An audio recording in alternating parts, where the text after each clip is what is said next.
नमस्कार। स्वागत है आपका आपके अपने रुचि धर्मन पाठशाला में। बच्चों, कल के वीडियो लेक्चर में मैंने आपको बताया था कि आप मध्य प्रदेश लोक सेवा आयोग की जो प्रारंभिक परीक्षा है उसकी तैयारी कैसे करें।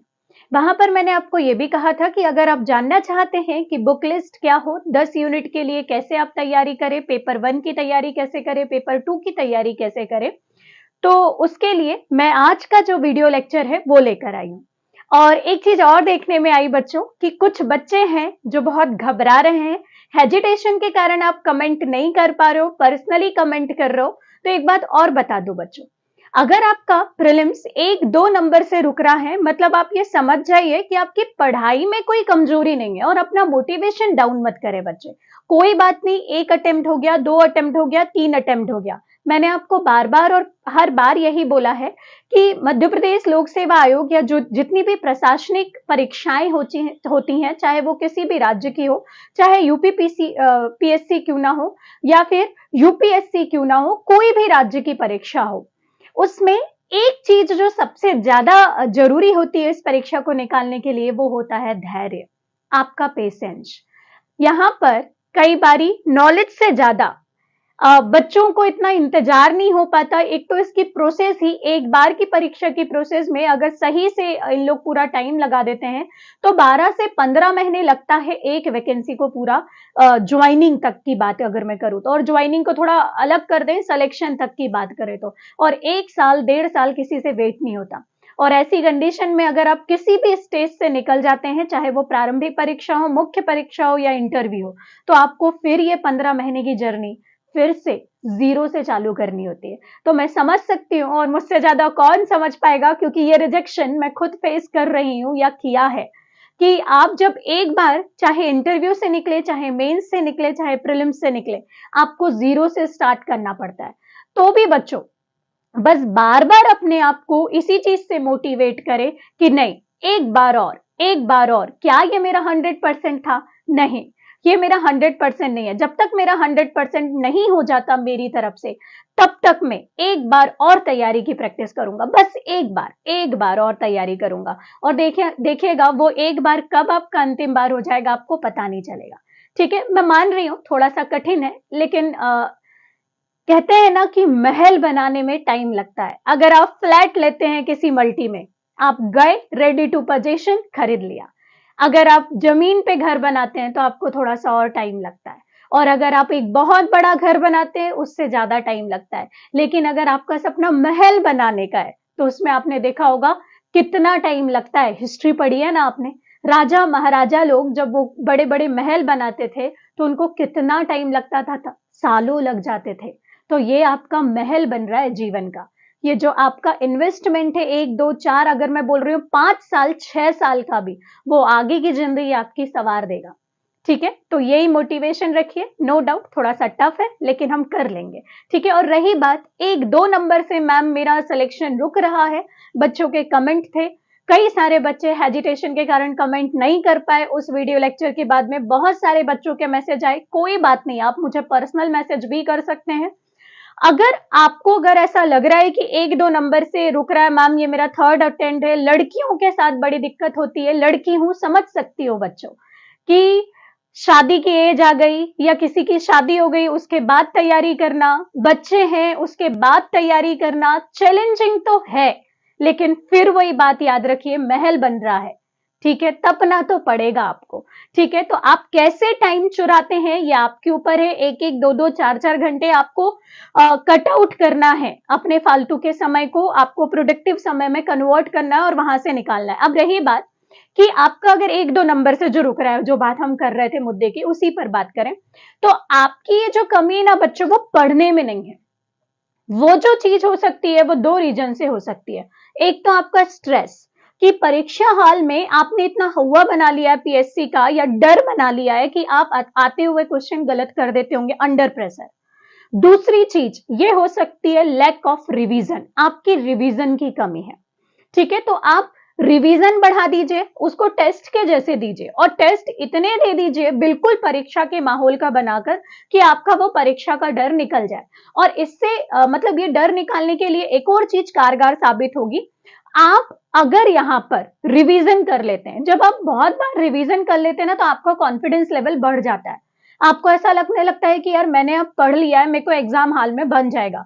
लेकिन अगर आप रिवीजन नहीं करते हैं, एक बार दो बार पढ़ते हैं, तो ऐसा लगता है कि यार अभी और पढ़ना है और पढ़ना है और पढ़ना है। ठीक है, तो अगर आप 5-6 बार रिवीजन कर लेंगे या रिवीजन अच्छे से कर लेंगे, एक बार भी रिवीजन करते हो अच्छे से कर लेते हो, मोर देन इनफ है। तो उस रिवीजन से आपका कॉन्फिडेंस बढ़ जाएगा और परीक्षा हॉल का स्ट्रेस जो है कम हो जाएगा।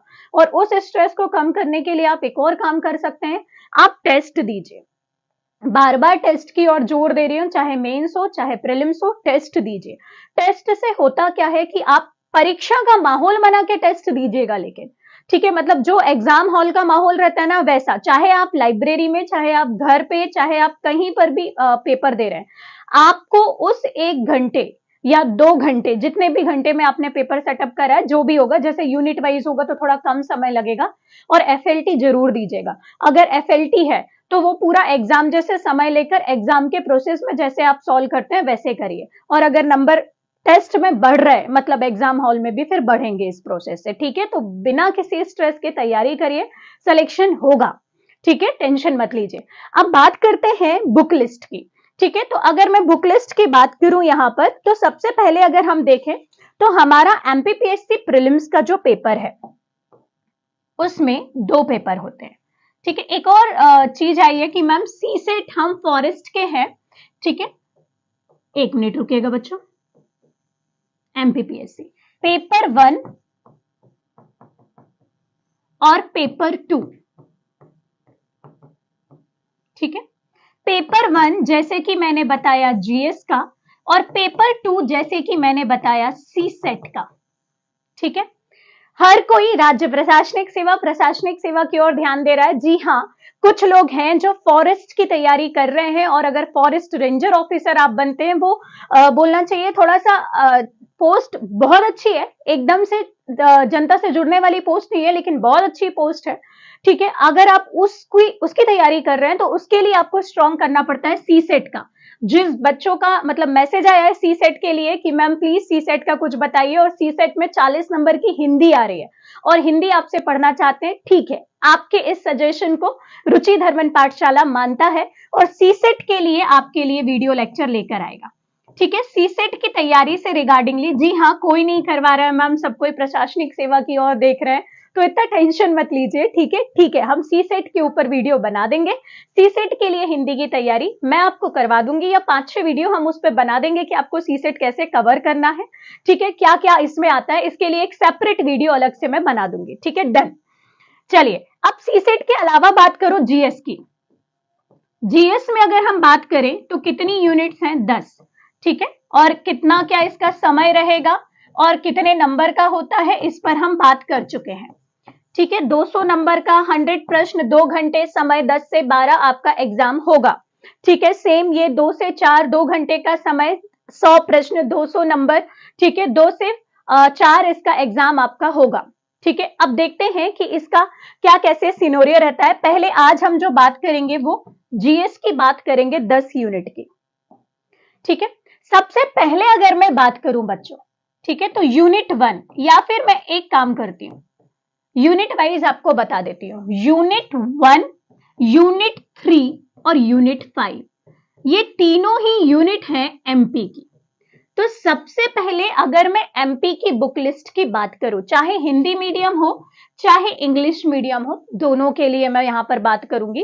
अगर एमपी की आप बेस्ट बुक देखें, तो यहां पर मैंने जो बुक खुद से निकाल कर देखी उनके बारे में अगर मैं बात करूं, तो आज भी मैं बोलूंगी कि पुणेकर महावीर में से कोई एक बुक लीजिए। उसके पीछे रीजन बताती हूँ, क्योंकि अभी मैं आपको मेंस के लिए बात नहीं कर रही हूँ।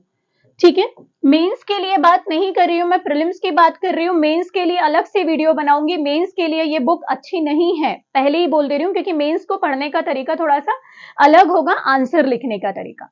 ठीक है, इसके अलावा अगर आप देखना चाहें तो परीक्षा धाम की बुक, परीक्षा धाम के अलावा यहाँ पर आपको उसकी फोटो भी ब्लिंक हो जाएंगी बुक की, तो आप इन जो ब्लिंक फोटो है उनसे, उसके कवर पेज से आपको पता चल जाएगा कि बुक कौन सी है। उसके अलावा जो अभी एक बुक देखने को मिली तथ्य बाण की, ये भी बहुत शानदार है। इसके अलावा जो एक और बुक है महेश वर्णवाल,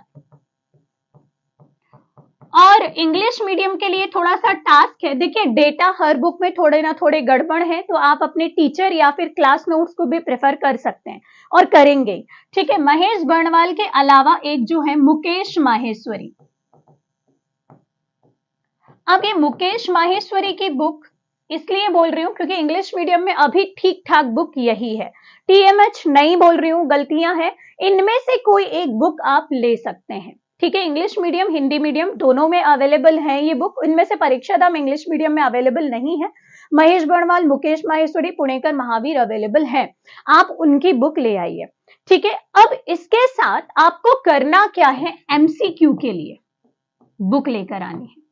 एमसीक्यू के लिए पुणेकर या महावीर में से कोई एक बुक लेकर आ जाइए। पुणेकर या महावीर की एमसीक्यू की कोई एक बुक लेकर आ जाइए। That's it. अब इससे आपकी 3 यूनिट कवर हो जाएंगी, यूनिट नंबर 1, यूनिट नंबर 3 और यूनिट नंबर 5। अगर कोई बच्चा, जैसे अब ये बिगिनर के लिए है लेकिन मेंस का बच्चा है या और डीपली आप पढ़ना चाहते हैं, तो यूनिट 1 के लिए, स्पेशली एमपी यूनिट 1 के लिए निर्माण आईएएस की जो बुक है, निर्माण की जो बुक यूनिट 1 के लिए निकली है, आप उस बुक को भी ले सकते हैं। बात समझ में? यूनिट 1 की बुक निर्माण के लिए आप ले सकते हैं। क्लियर? Book list clear? अब इनको पढ़ना कैसे है ये भी प्रश्न, मैम लूसेंट कैसे पढ़ना है, बुक कैसे पढ़ना है, वो पूरा लास्ट में, वीडियो के लास्ट में मैं बता दूंगी कि पढ़ना कैसे, पढ़ना किस तरीके से। ठीक है, इसी वीडियो में हम कवर कर लेंगे। बात करते हैं यूनिट नंबर 2 की। यूनिट नंबर 2 है भारत का इतिहास। यूनिट 2 है इतिहास। नो डाउट मैं आपको मिडेवल के लिए, एंशिएंट के लिए और आधुनिक भारत के लिए, तीनों के लिए अलग अलग बुक बता देती, तीनों के लिए अलग अलग एमसीक्यूज की बुक बता देती, लेकिन अभी अभी टाइम कितना है ये तो देखिए। टाइम आपके पास लगभग 50 दिन भी नहीं है, और उसमें अगर आप ये बुक पढ़ने जाएंगे आपका एक पार्ट ही नहीं पूरा होगा। ठीक है, तो मैं प्रेफर करवाऊंगी अभी आपको यहां पर सिर्फ लूसेंट, और लूसेंट के साथ इसी की ऑब्जेक्टिव, लूसेंट ऑब्जेक्टिव। इससे आपका पूरा इतिहास जो है वो कवर हो जाएगा, क्योंकि बहुत ज्यादा प्रश्न डीपली या इस तरीके के नहीं आएंगे इतिहास में, ये लूसेंट से और लूसेंट के ऑब्जेक्टिव से कवर हो जाएंगे। इसके अलावा आपने जहां पर भी क्लास करी है उसके क्लास नोट्स आपको रखना है। क्लास नोट्स नहीं है तो उसके लिए भी अगर आप चाहें तो मैं 2-3 नोट्स सुझा सकती हूँ। जैसे क्लास नोट्स के लिए मैं बोलूंगी अगर आप कहीं से अवेलेबल करवा लें, ठीक है, इंदौर में जेरोक्स कॉपी या फिर किसी स्टूडेंट से ले लें।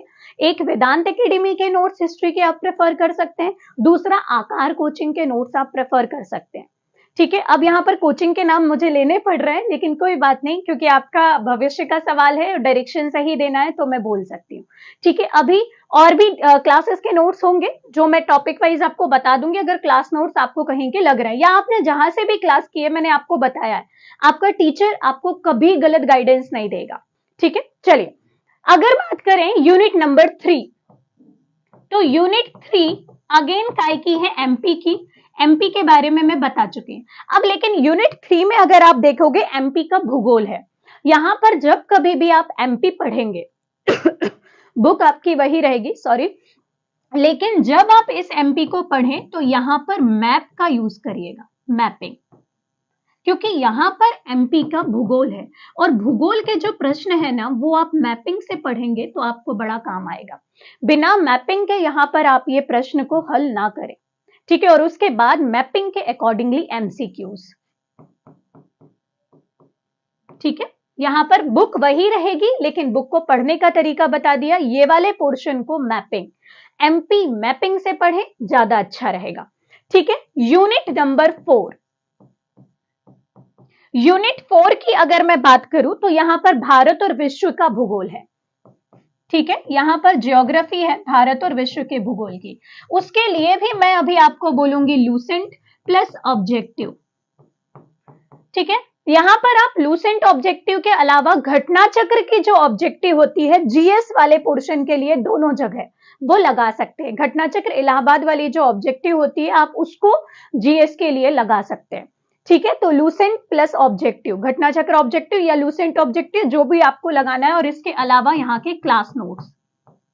बात समझ में? अब ज्योग्राफी के लिए क्लास नोट्स की अगर बात करूं तो अगेन मैं फिर दो नाम बोलूंगी, वेदांत और आकार। इनके नोट्स आप ले लीजिए, दोनों में से कोई एक, वेदांत में और आकार में। आकार में अगर बात करें, ठीक है, या वेदांत में अगर बात करें, तो वेदांत में ज्योग्राफी के लिए अरविंद भदौरिया सर के जो नोट्स हैं, अगर आप उनको लेना चाहें तो उनको ले सकते हैं। बहुत अच्छे नोट्स हैं विथ मैपिंग, एक एक छोटे से छोटे डायग्राम के साथ में आप नोट्स को ले सकते हैं। ठीक है, नेक्स्ट आता है यूनिट 5। यूनिट 5 की अगर मैं बात करूं तो यूनिट 5 अगेन एमपी है। ठीक है, तो एमपी का यहां पर लेकिन कैसा एस्पेक्ट है, पॉलिटिकल या राज व्यवस्था बोलो, एमपी की राज व्यवस्था है। इसमें मैपिंग की जरूरत पड़ती भी है और नहीं भी पड़ती, तो mapping plus fact, map plus fact के साथ आप इसको याद करिए। मैप तो आप कम ही बनेगा, थोड़ा बहुत बन सकता है, अदरवाइज यहां पर जैसे जनगणना है, जनगणना के फैक्ट आएंगे, अपडेटेड फैक्ट आएंगे। ठीक है, या फिर आप देखेंगे कि विधानसभा क्षेत्र आएगा, या फिर यहाँ पर देखे सीट आएंगे कि कितनी सीट है किस चीज की, राज्यसभा की कितनी है, लोकसभा की कितनी है, विधानसभा की कितनी है, एससी की कितनी है, एसटी की कितनी है। तो अब इसको आप मैपिंग से कर सकते हैं, लेकिन मैपिंग से ज्यादा लिख लिख के याद करें। ठीक है, और लिख लिख के दौरान जितने भी फैक्ट हैं उनको एक साथ रखें।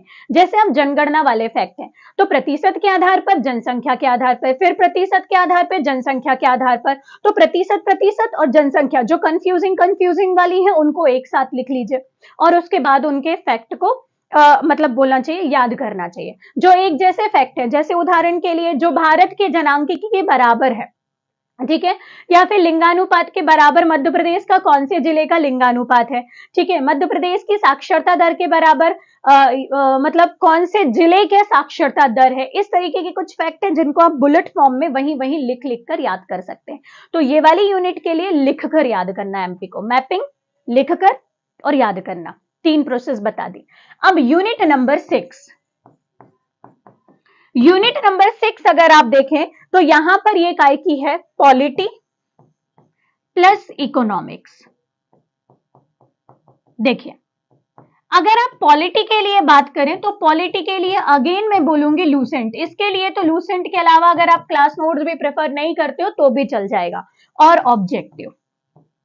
ठीक है, इसके अलावा अगर आप देखें यहां पर तो लास्ट में जैसे यहां पर लिखा हुआ है भारतीय संस्थाएं, इकोनॉमिक्स में इतना पोर्शन दिया है, रिजर्व बैंक, राष्ट्रीयकृत बैंक, गैर वित्तीय संस्थाएं, इस टाइप की कुछ चीजें लिखी हुई हैं।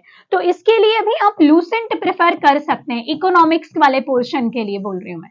ठीक है, और इसके अलावा निर्माण के जो कुछ पोर्शन होते हैं वो आप प्रेफर कर सकते हैं, या निर्माण की बुक प्रेफर कर सकते हैं इसके लिए, पर्टिकुलर इस टॉपिक के लिए। Got it? अब बात करते हैं यूनिट नंबर 7 की।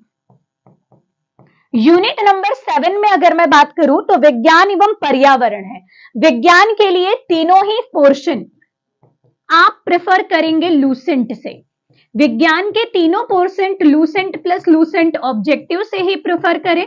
और इसके अलावा अब देखिए यहां पर कुछ चीजें लिखी हैं, पोषण, आहार एवं पोषक तत्व, ये भी आपका लूसेंट से कवर हो जाएगा, लेकिन मानव शरीर संरचना ये भी लूसेंट से कवर हो जाएगा। लेकिन इसके बाद वाला टॉपिक, कृषि उत्पाद तकनीक, खाद्य प्रसंस्करण, स्वास्थ्य नीति एवं स्वास्थ्य कार्यक्रम, प्रदूषण, प्राकृतिक आपदा एवं प्रबंधन, ये वाला पोर्शन आपके मेंस के टॉपिक का है।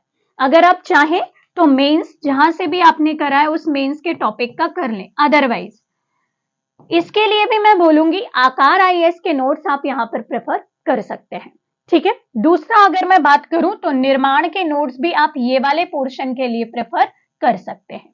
Got it? पढ़ने का तरीका वही, पढ़ें ऑब्जेक्टिव लगाएं, पढ़ें ऑब्जेक्टिव लगाएं। नेक्स्ट बात कर रही हूं मैं यूनिट नंबर 8 की। यूनिट नंबर 8 है आपका करंट। अब करंट में 3 टाइप से आपको चीजों को देखना है, 4 टाइप से, सॉरी। ठीक है, एक तो एमपी, दूसरा सॉरी नेशनल, और तीसरा इंटरनेशनल।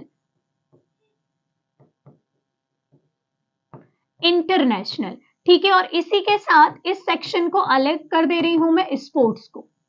ठीक है, तो इसके लिए ये 4 सेक्शन में आपको इसको देखना है। एमपी के लिए एपीएल की बुक आती है, अगर आप वो लेना चाहें तो वो ले सकते हैं एमपी करंट के लिए। तथ्यबाण आप ले सकते हैं। इसके अलावा निर्माण की भी एमपी की बुक आती है, वो आप ले सकते हैं, लेकिन तथ्यबाण या फिर ये आप प्रेफर करेंगे ज्यादा अच्छा होगा। या फिर एमपी के लिए घटना चक्र भी आती है, लेकिन अगर आपने अब ये नहीं ली है या लेना भी चाहे तो 12 महीने की घटना चक्र अगर आप ये पढ़ लेंगे एमपी के लिए तो बड़ा अच्छा होगा। ठीक है, नेशनल के लिए अभी टाइम नहीं है, मैं बोलूंगी स्पीडी पढ़ें और न्यूज़पेपर। न्यूज़पेपर तो आपको हमेशा से पढ़ना ही था, तो उससे स्पीडी अच्छी खासी कवर कर लेती है उसको। अदरवाइज नहीं तो कोई भी एक वार्षिकांक ले आइए। इंटरनेशनल नेशनल दोनों उससे कवर हो जाएगा। Got it. अगला बात करते हैं स्पोर्ट्स के लिए, तो यहाँ पर निर्माण स्पोर्ट्स बेस्ट है, वो ले लीजिए, या फिर किसी भी क्लास के नोट्स। और क्लास नोट्स के लिए वेदांत एकेडमी के स्पोर्ट्स के नोट्स अगर आपको कहीं से अवेलेबल हो जाए तो वो ले लीजिएगा, क्योंकि मैंने देखे हैं बहुत अच्छे हैं। ठीक है, उसके बाद आता है यूनिट नंबर 9। यूनिट नंबर 9 संचार और प्रौद्योगिकी की। इसके लिए 2 बुक मैं आपको बताती हूँ, एक निर्माण की बुक ले लीजिए, अदरवाइज इसके अलावा परीक्षा धाम की बुक भी अभी आई है न्यू, वो आप ले सकते हैं। इंग्लिश मीडियम हिंदी मीडियम दोनों। इंग्लिश मीडियम में तो सिर्फ निर्माण अवेलेबल होगी, परीक्षा धाम शायद यूनिट 9 की अवेलेबल इंग्लिश मीडियम में नहीं है, तो इंग्लिश मीडियम वालों के लिए सिर्फ निर्माण। ठीक है, और उसके साथ इसके एमसीक्यूज उसी में दिए हुए हैं, आपको उतने ही लगाने हैं। यूनिट 10 के लिए इंग्लिश मीडियम तो सिर्फ निर्माण प्रेफर करें, क्योंकि इंग्लिश मीडियम में निर्माण के अलावा कहीं अच्छा कंटेंट नहीं है। हिंदी मीडियम निर्माण, नहीं तो परीक्षा धाम, नहीं तो यहां पर महावीर की एक बुक है, वो आप प्रेफर कर सकते हैं। अदरवाइज इसके लिए यूनिट 10 के लिए महात्मा गांधी संस्थान के नोट्स मुझे अच्छे लगे पर्सनली, बाकी नोट्स के लिए मैंने उतना नहीं बोला, लेकिन यूनिट नंबर 10 के लिए महात्मा गांधी के नोट्स अच्छे हैं, अपडेटेड है, देखे हैं मैंने। ठीक है, इसके अलावा वेदांत एकेडमी के नोट्स भी आप प्रेफर कर सकते हैं। वेदांत एकेडमी के नोट्स आप यहां पर प्रेफर कर सकते हैं। ये तो हुआ पूरा 10 यूनिट के 10 या जितने भी जो भी। अब आपको करना क्या, मतलब बुक्स है वो अपनी हो गई, अब आपको करना क्या है बच्चों, आप जब जाएंगे ना तो आप एग्जाम देने से पहले इनको ऐसी बुक प्रेफर करिएगा कि जिनको आप रिवाइज कर सकें। बुक मार्केट में अगेन बोल रही हूँ बहुत सारी है, इतनी मोटी मोटी बुक ले लिया, पढ़ने में मजा तो आएगा, लगेगा कि यार पूरा कंटेंट इसी में से आएगा, मतलब इससे ज्यादा तो कंटेंट किसी बुक में नहीं, लेकिन आप मुझे ये बताइए ना कि ग्राउंड लेवल पर आप उसको पढ़ पाएंगे क्या, नहीं ना। और पढ़ नहीं पाए तो फिर वो कंटेंट का क्या करोगे, धरा का धरा रह जाएगा। तो बुक ऐसी प्रेफर करिएगा, जाइए आप मतलब स्टोर पे, बुक स्टोर पे इन बुक्स को देखिए, किसकी लैंग्वेज आपको समझ में आ रही है, आपको जो अच्छी लग रही है, जिसमें आपको पढ़ने में मजा आ रहा है। उदाहरण के लिए तथ्यबाण में किसी को खराब पेज, हल्के से खराब पेज है, वो दिखेंगे अगर एमपी की बुक में तो आपको मन नहीं लगेगा पढ़ने में। ठीक है, तो पता चला कंटेंट कितना भी अच्छा आपका मन नहीं कर रहा है, तो आप वो बुक मत लीजिए। कुछ बच्चे ऐसे होते हैं जिनको कंटेंट से मतलब होता है, बुक का पेज कैसा भी रहे उनको इरिटेशन नहीं होता पढ़ने में, तो वो लेते हैं। ठीक है, तो आपको जाना है, किसी की देखा सीखी नहीं करना है, आपने अच्छी बुकों का कलेक्शन मैंने यहाँ पर आपको बता दिया, आप जाइए स्टोर में, आपको कौन सी बुक से अच्छा पढ़ते बनता है कंपैरिजन करिए और फिर लेकर आइए। Got it. उसके बाद एक टॉपिक पढ़े, एमसीक्यूज लगाएं। अब पढ़ने के तरीके के ऊपर बहुत सारे कमेंट आए, वो बता देती हूँ। जब कभी भी आप पढ़ें इन बुक्स को, पढ़ने का तरीका क्या होगा पहले भी बताया है, लेकिन पढ़ने के तरीके में अगर मैं बात करूं तो मैंने आपको पहले ही बोला, आप बोल रहे हो टाइम मैनेज नहीं हो रहा मैम, 3 सेक्शन में बांट लीजिए ना अपने पूरे दिन को, सुबह दोपहर शाम, सुबह दोपहर शाम, 3 डोज 3 दिन के। ठीक है, जैसे रुचि धर्मन पाठशाला के 3 डोज चलते हैं। सुबह आपकी प्रोडक्टिविटी सबसे ज्यादा होती है, सुबह आपका माइंड सबसे अच्छा होता है, क्योंकि रात भर आपका माइंड रिलैक्स हो जाता है, तो यहाँ पर आप याद करने वाला काम कर लीजिए। इस पोर्शन को आप क्या कर लीजिए, जैसे मैंने आपको बताया यूनिट 10 और एमपी ज्यादा है और याद भी करना है, आप इस टाइम पे कर लीजिए। अब इन्हीं के अगर आपको एमसीक्यूज लगाने हैं तो आप दोपहर में लगा लीजिए, प्लस एमसीक्यूज के साथ में करंट पढ़ लीजिए, एमसीक्यूज लगाकर करंट पढ़ लीजिए। और कोई भी एक ट्रेडिशनल टॉपिक है शाम को, वो पढ़ लीजिए। और दिन भर जो भी पढ़ा शाम को उसका क्या कर लीजिए, रिवीजन कर लीजिए। बस इतना सिंपल शॉर्ट, ज्यादा स्ट्रेस नहीं लेने का। बेमतलब में हवा मत बनाओ कि पूरे दिन भर 10 यूनिट पढ़ रही है, नहीं। और फिर इसी का रोटेशन चालू करते जाइए। आप अपने अकॉर्डिंगली टाइम टेबल बनाइए। ये डेली पढ़ रहे हो आप, इसको सुबह पढ़ लिया, दोपहर में इसी के एमसीक्यूज करंट लगा दिया, क्योंकि बैटरी थोड़ी सी डाउन होती है दोपहर में, खाना खाने के बाद नींद आती है, डिनाई नहीं कर सकते आप। और नींद आती है तो जबरदस्ती मत करो कि ऐसे ऐसे ऐसे ऐसे लुढ़क रहे हो तो भी बैठे रह रहे हो कॉपी के सामने। बेईमानी नहीं करने का अपने साथ कि कॉपी में मन नहीं लग रहा है तो भी कॉपी आपके सामने खुली है, नहीं। थोड़ा सा बंद करो, नैप ले लो, पावर नैप ले लो और फिर उठ जाओ, ठीक है। क्योंकि अगर आप वो थोड़े टाइम के लिए सो जाओगे ना, आधे एक घंटे के लिए, तो फिर आगे का दिन आपका बड़ा अच्छा निकल जाएगा, अदरवाइज वो दिन भारी लगेगा, ठीक है। या फिर जहां पर पढ़ रहे हो वहीं पर थोड़ा सा हेड डाउन करके झपके ले लो आधे घंटे की, गॉट इट। और ऑटोमेटिकली उठ जाओगे। अगर बिस्तर में लग रहा है कि 4 घंटे, जैसे ही जाता हूँ बिस्तर में 4 घंटे बाद उठता हूँ, तो जहां पढ़ रहे हो वहीं पर झपकी ले लीजिए, ठीक है। और उसके बाद ये काम कर लीजिए। फिर उसके बाद शाम को थोड़ा बहुत खाना वाना, इसके बाद खाने के बाद में आप कोई भी एक सब्जेक्ट यहाँ पर उठा लीजिए। सब्जेक्ट के बाद में यहाँ पर जो भी पढ़ा उसका रिवीजन कर लीजिए जल्दी से। रिवीजन में उतना टाइम नहीं लगेगा, तो रोज का रिवीजन हो गया। नहीं लगता है, अपने अकॉर्डिंगली टाइम टेबल सेट करो बेटा, क्योंकि अब मुझे नहीं पता ना कि आपकी दिनचर्या कैसी चल रही है। आप टेस्ट देने जा रहे होगे, हो सकता है कोई 8 बजे टेस्ट देता होगा, कोई 10 बजे टेस्ट देता होगा, तो कैसे सुबह दोपहर शाम का मैनेज होगा। कोई वीकली टेस्ट देता होगा, तो किसी की कॉपी मत करिए, मौलिक बनिए। आपके सबके प्रॉब्लम, सबके पढ़ने का तरीका, सबका माइंड, सबकी दिनचर्या अलग अलग है। अपने अकॉर्डिंगली अपनी दिनचर्या सेट करिए, अपने दिमाग को समझिए कि मेरे दिमाग की कैपेसिटी कितनी है, कितने देर में कोई टॉपिक मुझे याद होता है, उसके अकॉर्डिंगली अपना टाइम टेबल बनाए बच्चों। अब कोई बच्चा होगा जिसको एमपी बहुत जल्दी याद हो जाती है, उससे कंपेयर मत करो कि अरे इसको तो याद हो गया, मेरे को याद ही नहीं है ये फैक्ट। बेटा उसका दिमाग अलग है, आपका दिमाग अलग है, ठीक है। तो अपने दिमाग के अकॉर्डिंगली अपना टाइम टेबल सेट करिए, गॉट इट, ठीक है। चले, ये तो हुआ आपका पढ़ने का तरीका।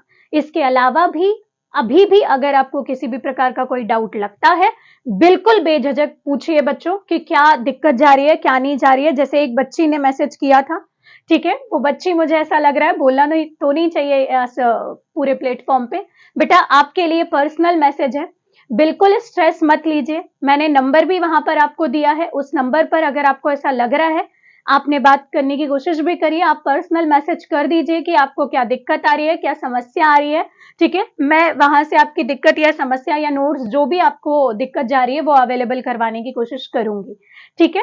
स्ट्रेस कोई भी बच्चा ना ले। अगर ज्यादा स्ट्रेस लोगे बच्चों तो फिर आपकी पढ़ाई धरी की धरी रह जाएगी और स्ट्रेस के कारण पेपर बिगड़ जाएगा, ठीक है। तो स्ट्रेस बिल्कुल मत लीजिए, आपने जो पढ़ा है उससे बाहर नहीं आएगा। एमपीपीएससी बहुत ज्यादा इधर उधर के व्यापम जैसे प्रश्न नहीं पूछता है, बहुत सीधे सिंपल प्रश्न पूछता है। बस कोशिश यही करना बच्चों, बार बार बोलती हूँ, इजी क्वेश्चन किसी भी कंडीशन पे गलत नहीं होने चाहिए। अगर इजी क्वेश्चन गलत हुआ मतलब समझिए आप धीरे धीरे बाहर जा रहे हैं। Easy question in the sense, जैसे कि मैंने आपसे पूछा मध्य प्रदेश का क्षेत्रफल कितना है, हर बच्चे को बनेगा। लेकिन कंफ्यूजन के कारण अगर आपने मध्य प्रदेश के क्षेत्रफल को गलत लगा दिया, इजी प्रश्न है, गलत हुआ, गलत बात। लेकिन अगर प्रश्न ऐसा कोई आता है कि निम्नलिखित में से कौन सा ऐसे महाराजा का दूत था या शांति दूत था जो विदेश से आया था, अब ये चीज आपको पता ही नहीं, और एकमात्र शांति दूत था, कहीं कहीं भूले बिसरे किसी कॉपी में लिखा होगा, आपको नहीं पता, किसी को नहीं पता। वो तुक्का जिसका सही हो जाए वो बोल देगा कि भैया मैंने यहां से इस बुक से पढ़ा था इसको, वो बात अलग है, ठीक है। अगर किसी को पता है, ठीक है, एक या दो को पता होगा तो बहुत ज्यादा उससे फर्क कट ऑफ में नहीं पड़ेगा। तो ऐसे प्रश्न के लिए अननेसेसरली परेशान ना हो। ऐसे प्रश्न मध्य प्रदेश लोक सेवा आयोग हर बार 1-2 पूछता है। रही बात मध्य प्रदेश लोक सेवा आयोग के 5 से 8 प्रश्न तो अलग निकाल के रख ही दीजिएगा कि ये गलत होने ही है, ठीक है, वो गलत करेगा ही। तो आप पहले से समझ लीजिएगा कि आपका जो एग्जाम है वो 95 नंबर का है, ये 95 प्रश्न का है। 5 प्रश्न पहले से ही बैकअप में रख दीजिए, वो मध्य प्रदेश लोक सेवा आयोग की गलती। 5 प्रश्न आपकी मानवीय गलती से गलत हो सकते हैं, उनको भी अलग रिजर्व करिए। जैसे कभी गोले ऊपर नीचे भर दिया, या फिर डर के मारे कुछ कर दिया प्रश्न में, या फिर कंफ्यूजन के कारण गलत कर दिया। ऐसे प्रश्न मानवीय भूल के कारण भी गलत हो सकते हैं। तो अब आपके बचे 90 में से आप ऐसा करिए कि मतलब पेपर का सेटअप आप ऐसा रखिएगा माइंड में कि एनी हाउ मुझे 10 क्वेश्चन का मार्जिन लेकर चलना है, मतलब 80 नंबर तक तो मेरे को लाने हैं। आपका टारगेट वर्तमान में मिनिमम 80 होना चाहिए, मिनिमम।